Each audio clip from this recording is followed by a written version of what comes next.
amazing mamas, and welcome to the SuperMom and Training Summit. I'm your host, Christine Champagne, and I help first-time moms thrive through systems and support so they can navigate motherhood feeling confident, organized, and taken care of. During this summit, you're going to be hearing from experts who will teach you how to take care of yourself and how to take care of your baby so you can feel confident and prepared to rock motherhood. So be sure to tune in every day to grab your daily gifts and get ready to be impacted by all the speakers. Today, I have the honor to be talking with Kanika Chadda Gupta. After giving birth to 3 babies within 18 months, Kanika decided to use her background in journalism to help others facing the sudden uncertainties of parenthood. She created and hosts the popular podcast, That's Total Mom Sense, and spin-off series, What Matters Most with Maple. She made her mission to create weekly content that is informative, insightful, inclusive, and inspiring. Typically, she's interviewing others about their parenting journey, but today she gets to share hers. So please welcome Kanika. Thank you, Christine. So for those who don't know you, can you explain a little bit more about your current motherhood situation? Sure. So as you mentioned, I have 3 kids. I have boy-girl twins who are 5, Krish and Suhana, and my youngest son, Shrey, is 3.5. And we do, I feel like, have a semblance of normalcy again. It's like a breath of fresh air. All 3 of them are enrolled in the same nursery school, and the mask mandates have been lifted in New Jersey, where I am.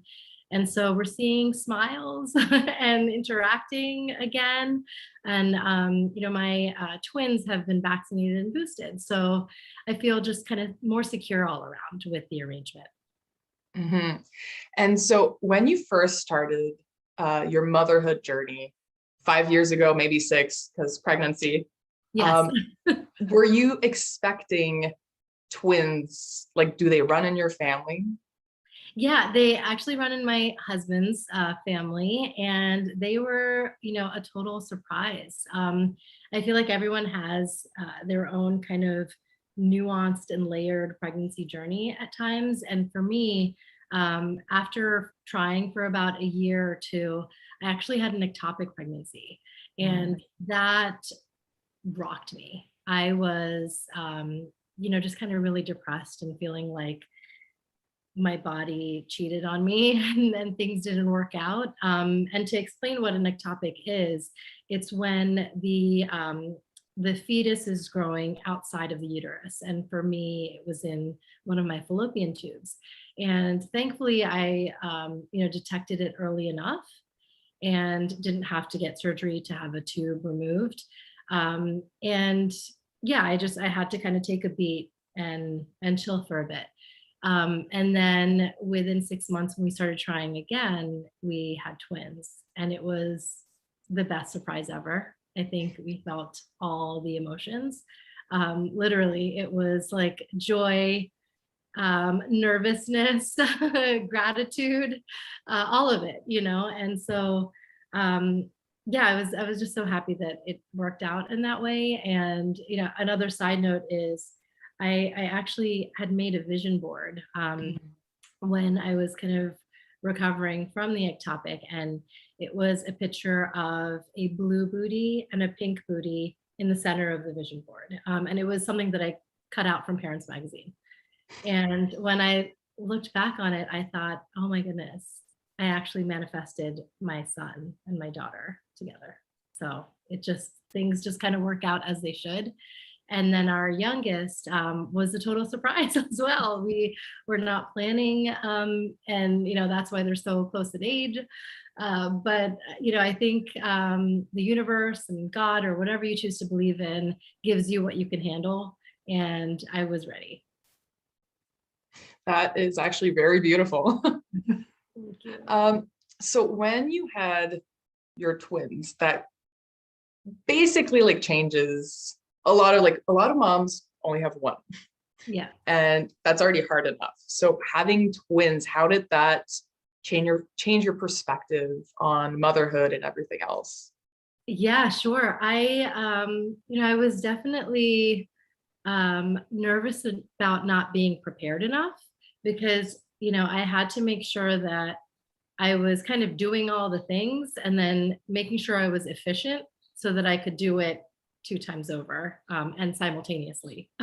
So yeah, it was tough, but I made sure to kind of have a support system in place. My pediatrician became like a best friend, and she gave me her email, and I was in touch with her. The nurse who was there for their first doctor's visit, and she has twins as well. And so she was my other kind of sounding board. And I started kind of just seeking out other twin moms. We did have a baby nurse help us in the first few weeks, and she was so pivotal because she helped all of us get on a schedule that we could really abide by. And so there was a time to wake up so that, that's when the feedings were, and then a time for nap 1 and a time for nap 2. And that way I wasn't doing nap 1 for, baby boy and then doing it afterwards for the girl. Like that would have been insane, if I was just constantly doing one after the other. The hours already kind of bleed into themselves. So it would have been totally nuts if I had to do it that way. So it was great to just get on this schedule. And then the other thing was, I actually started listening to podcasts, and I felt like I didn't have enough time to read all the books out there, but I knew that I wanted to be as informed as possible. And to give you some context, I was a television journalist for CNN. So, coming from that background, I'm always asking questions. I'm inherently inquisitive and curious, and I love learning from others' experiences and stories. And, at one time I would do these interviews for television, and now it was like, okay, I need to do these to build my database, and my knowledge around parenting. And that was really the impetus for me to start my podcast. That's Total Mom Sense. It was after I had all 3, and I knew that, a lot of the parenting shows out there involved a lot of like banter or commiserating and complaining. Yeah. And, it was just like, oh my God, breastfeeding. Oh my God, potty training. And I wasn't here for that. I knew that like, I got to like optimize. I have my earbuds in while my pump is going, and, this one's going to wake up. Like, give me something tangible in this half an hour, so that I feel like I learned something, and now I'm like forever changed, because whatever was shared, I'm going to implement into my daily life now. That's what I wanted. And so that's what led me to starting the show. And as you mentioned in the beginning, the whole reason for being and mission is to be informative, insightful, inclusive, and inspiring. And so the parents who are listening on the other end, that's why I do this. It's for the audience, so that I can kind of be this intermediary, have access to all these experts and thought leaders who we don't know what their backstory is, get their life lessons, get their kind of perspectives on parenting, and then share it with the world. Yeah, I love it, honestly. It makes a lot of sense. Yeah. Thank you. Yeah, it makes a lot of mom sense. It's I was actually very particular over time. I launched the show in 2019. So after the first 6 months to a year, I realized that the programming lies at the intersection of entertainment and like lifestyle and family life and human interest stories.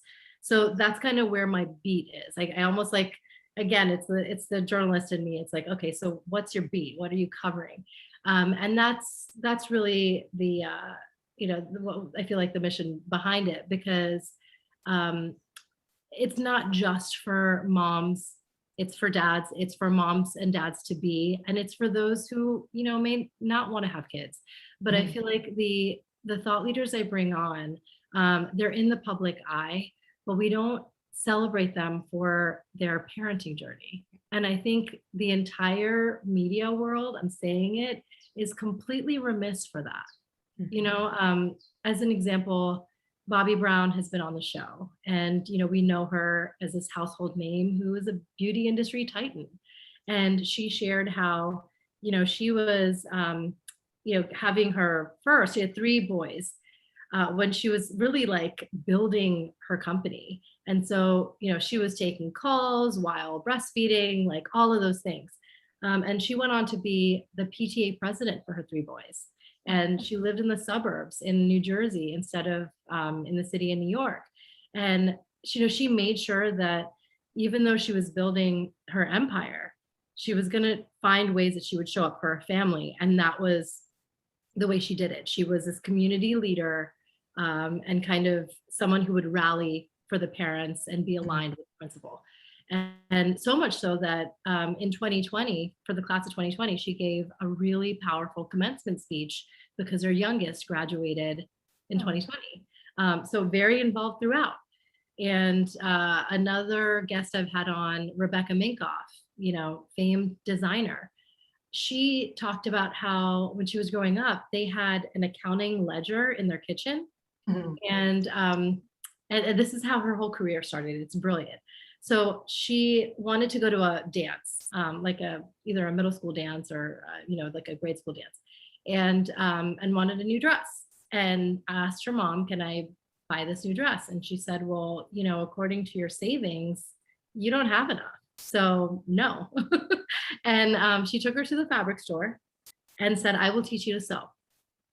And eventually, Rebecca took such a liking for it that she started sewing all her own clothes and like experimenting with her own kind of unique style. And that's what led to her entire livelihood, is that life lesson that her mom taught her, in her adolescence.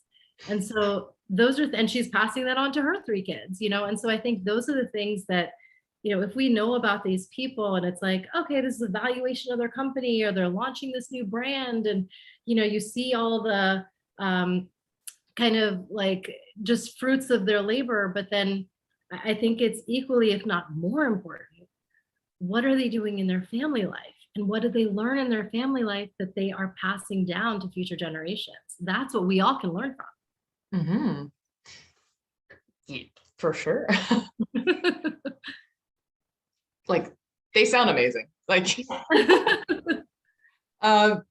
but from you, learning to manage life with twins, yes, and then adding another child, what was it like? How was it different from like going from 2 to 3?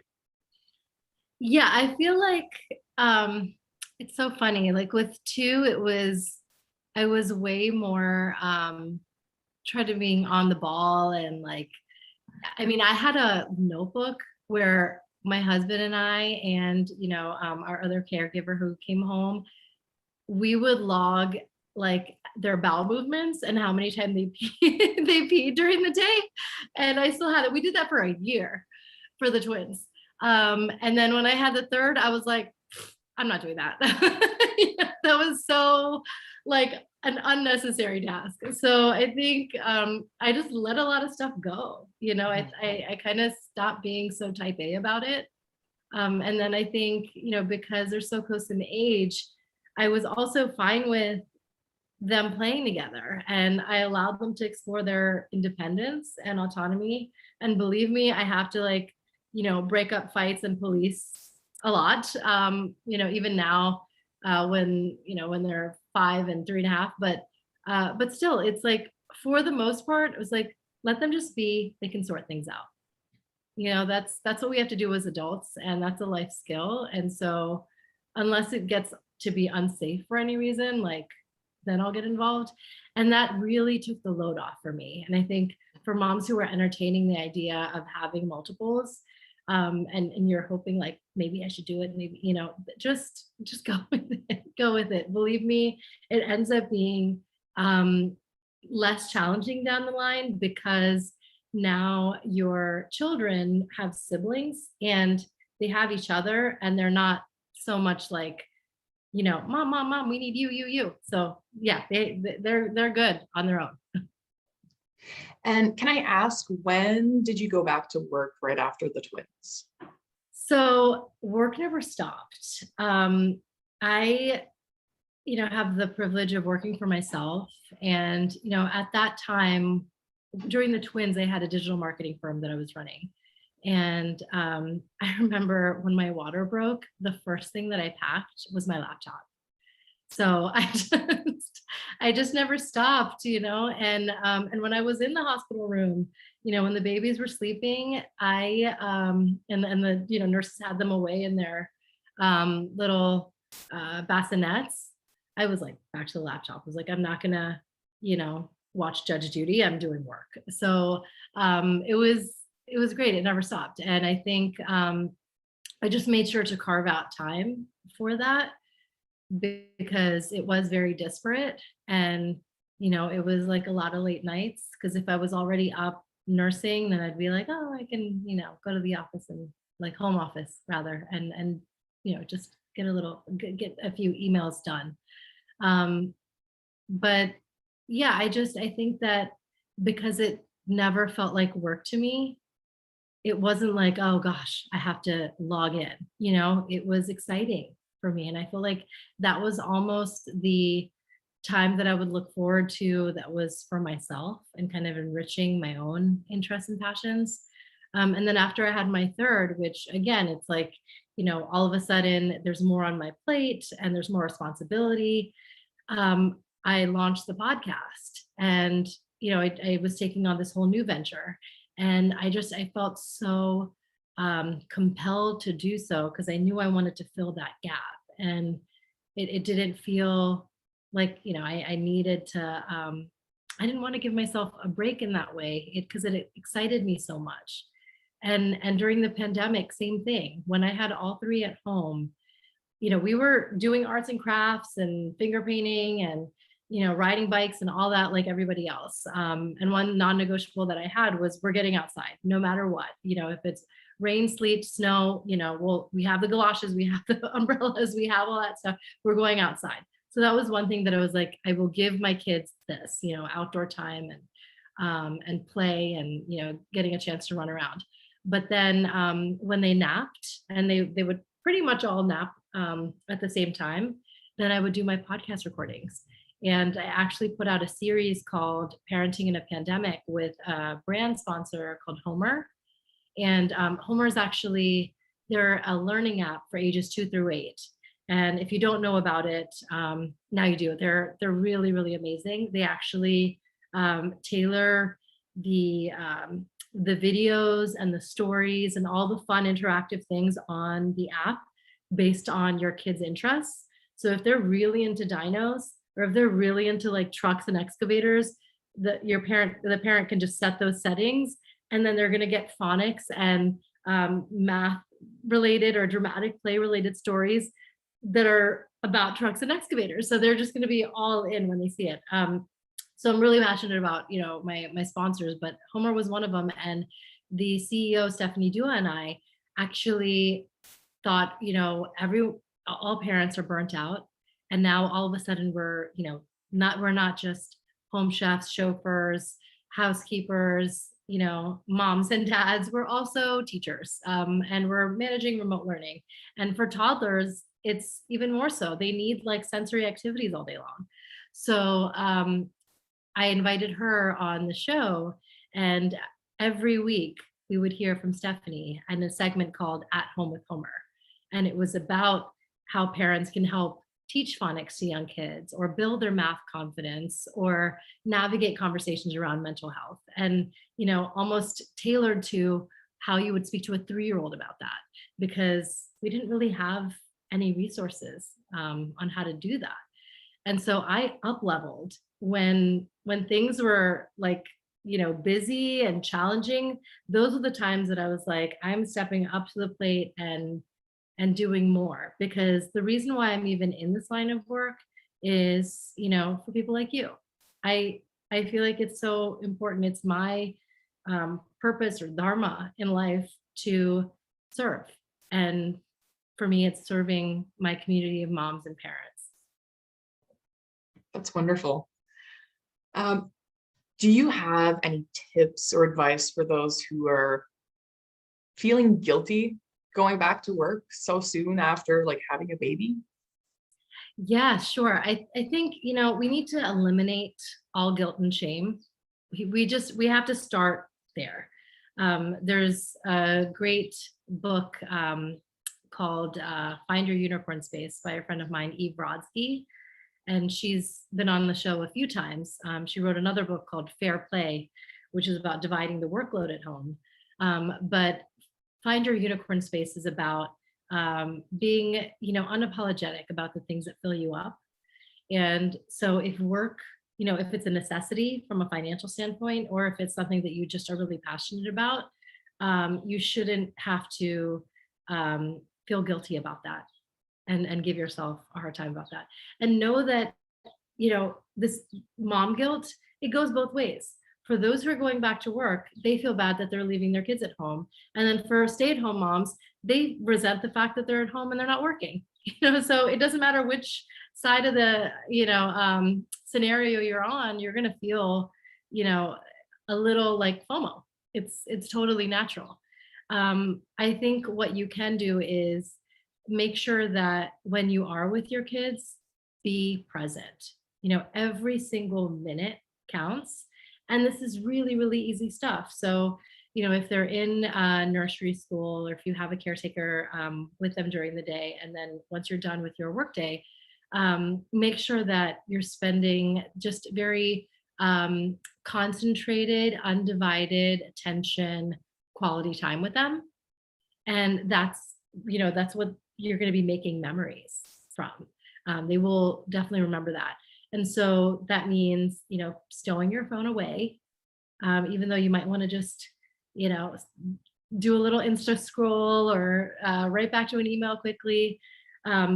You should be present. So stow that away. And there are studies about, how that has adverse effects on kids.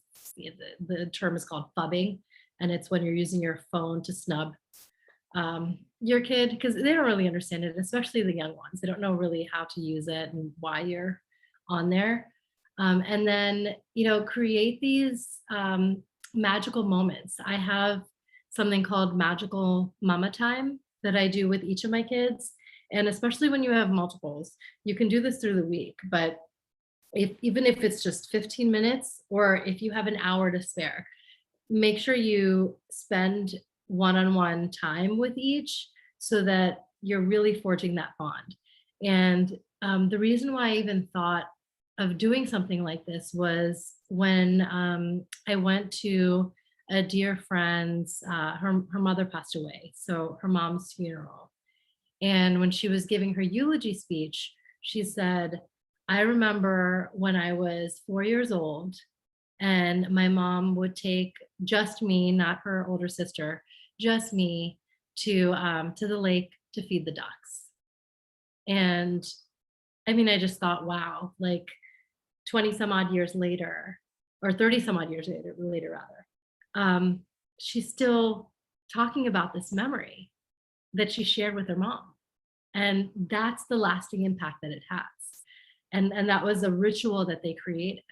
So if you can do that, I mean, I feel like that's exactly what, you want your kid to kind of remember and hold dear to their hearts.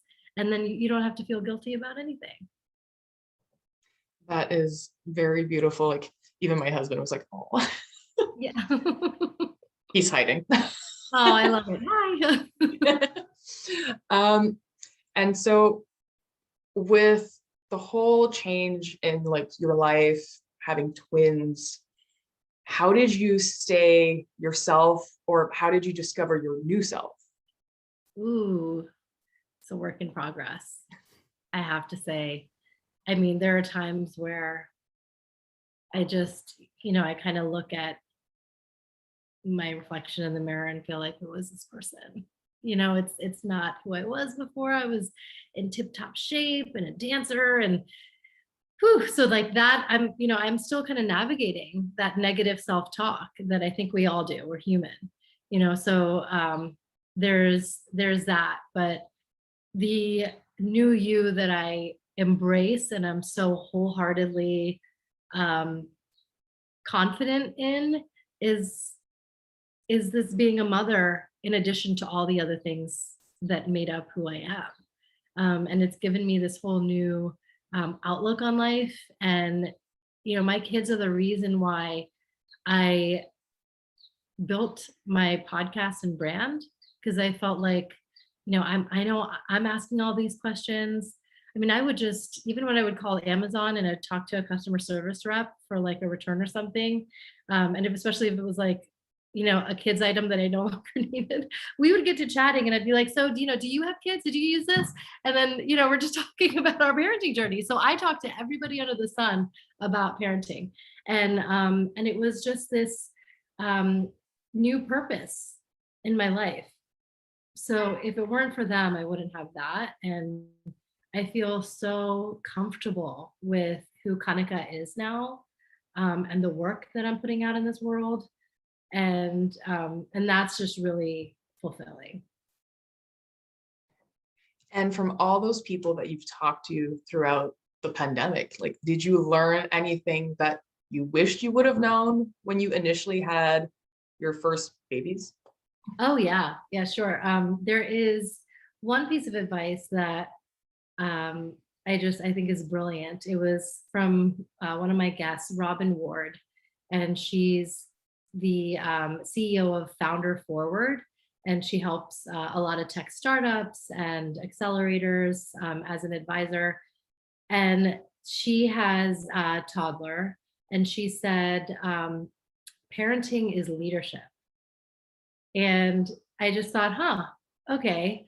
So especially for those who are coming from corporate, if you're the CEO of your company, you need all of your employees' buy-in to execute on your vision. And it's the same thing at home and with your family. So if you're just straight up dictating to your kids, I need you to do this and I need this now, and they're just gonna blow it off. They'll be like, we don't want to listen to him or her, like, about what we need to do. And I feel like they'll just ignore you, or even when they're older, I can't even imagine. I don't know what's going to be like with teenagers, but you're going to get a lot of eye rolling and talking back. But if you pretend almost, or understand that we're raising adults, give your 2-year-old some decision-making power and treat them like they're autonomous too. Do you want to have this green sippy cup or this red sippy cup? Or, if you have multiples and the kids are fighting, I actually have the third one arbitrate. And I'm like, who did what, like, it's always, he did it first, she did it first, he took this away from me. It's like, and then give them that ability to, and that responsibility, that like, okay, well, you were here, tell us what happened and who do you think was wrong in the situation, and let's write that and have them apologize. So treating them in that way is just, it's so like mind-blowing, but then I think that if parents learn how to do that early on, believe me, your kids are going to want to, just like fall in line on their own in a way, and they'll believe in what you want them to believe in on their own accord. Really good advice, that's for sure. I kind of want to like backtrack a little into like how you managed work and twins at the same time. Do you have any tips for like the mom, especially that you were working from home, so they can see you, which in my opinion might be a little bit harder than working outside of the home? Yes. Just because, right? Now you're at home, you can get distracted by your kids, but they're never really, they're a good distraction. Right. I'm thinking of like a meme where, you're in the bathroom and you see little fingers poking under the door. Yeah. We've all seen that, and it's hilarious. Yeah, I mean, I'm lucky that, when we were in the pandemic, our nanny was living with us, and that was huge. And I think not many people admit that, like, if you do have a caregiver, that's working with you, and you're creating a village however you can, like that's something to acknowledge. So we did have that, and so we would tag team. It was the two of us, and sometimes it was one with the baby and then the other with the twins. And one thing that I did when I would be doing my podcast recordings, and let's say the kids were awake, but I had something scheduled and had to do it anyway, I would have the door closed, and I did like a traffic signal on the door. And so if it was a green light, that means I'm not, I'm working, but you can still come in. So just a green Post-it or construction paper. And yellow, it's like, I'm kind of concentrating on something, so try not to. And then red was like, I'm live right now where I'm recording, and I need peace and quiet, and you can't disturb mommy at this time. And so kids are very visual learners. And so when they see that, they know, like, okay, can't, abuse that. And so I think that's like a great way to, even get your younger kids to understand your boundaries. And it's not like it's all day long, it might just be certain pockets of time during the day where it's like, I have to get this done, and that's why I'm removing myself. But as soon as I'm done here, I'm back with you guys. So, know that. And like, how did you communicate with your kids when they were younger? So let's say when they were under 1, just because they might not understand at that point yet. Right. That's a little trickier. I think, it's funny, like whenever I speak to older moms, like my mother-in-law or, other grandmother figures they all say, like, just talk to your kid, give them a pep talk. And it's like, even when you have like a 6-month-old, I'm like, talk to my kid, they're just kind of staring at you and drooling.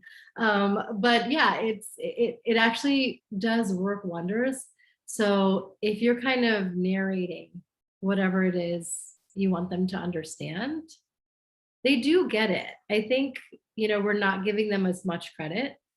But if you say, like, mommy has to be on the phone and I'll be right back, and it's just, I'll be back in 10 minutes. Like, I think even a young infant could kind of, get what you're trying to convey.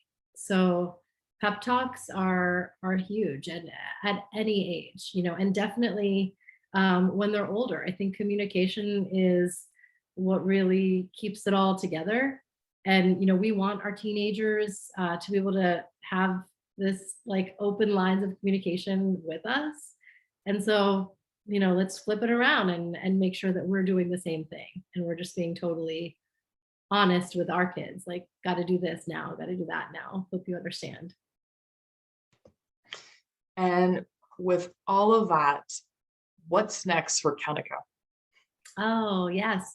So I am working on a book, and this is an anthology of, my guests that are on That's Total Mom Sense and What Matters Most, which I co-host with tech founder of Maple, Michael Perry, as you mentioned. So I've had just incredible guests on the show, and I want to be able to share their stories in book form, because not everyone listens to podcasts. But I think, having this anthology of personal anecdotes and experiences would be a great read for, hopeful parents and those who are in the thick of it, because we're all just kind of exchanging ideas and perspectives, and that's really, really valuable. So the book is one thing, and then I'm also working to take that Total Mom Sense to be its own talk show format for some distributors and over-the-top platforms. Those are really great ideas. Thank you. Just because I know that your time is limited, we're going to wrap up really soon. Did you want to talk about the gift you were offering to the audience? Yeah, so I am so excited to share this free gift with everyone who's tuning in. It's booking a discovery session with me, and it's essentially making sense of podcasting. And this is, of $200 in value. And what I'm going to help you with is how to turn your brand or your business into a podcast. And we're going to hone in on your why and your mission so that it sets you apart from all the noise out there. It's a lot of podcasts out there. How to launch, how to monetize the show, securing advertisers that are aligned with your brand and your ethos, and amplifying your brand with partnerships with your sponsors. So all things that I've kind of done in my trajectory, and I would be more than happy to pass on any knowledge to those who are interested. I might take you up on that offer. Yes, absolutely. And right before we wrap up, do you have any last minute things that you wanted to share? Yeah, sure. I think it's so important that we give ourselves grace. Many of us are type A perfectionists, and parenting isn't that. We have to kind of surrender at times and relinquish that control. That's something that I've learned. And one thing that I feel kids and parents benefit from the most is, loving them through it.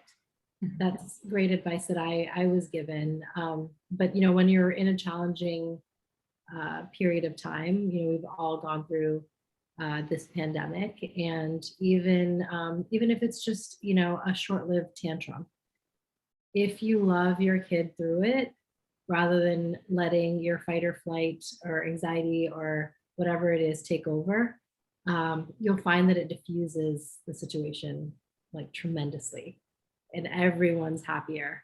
And there's this interesting stat that and the brand sponsor of mine, the CEO of Nanit, shared with me on a series we did. She said she gives her kids 12 hugs a day, and it's supposed to make their hearts grow bigger, if you will.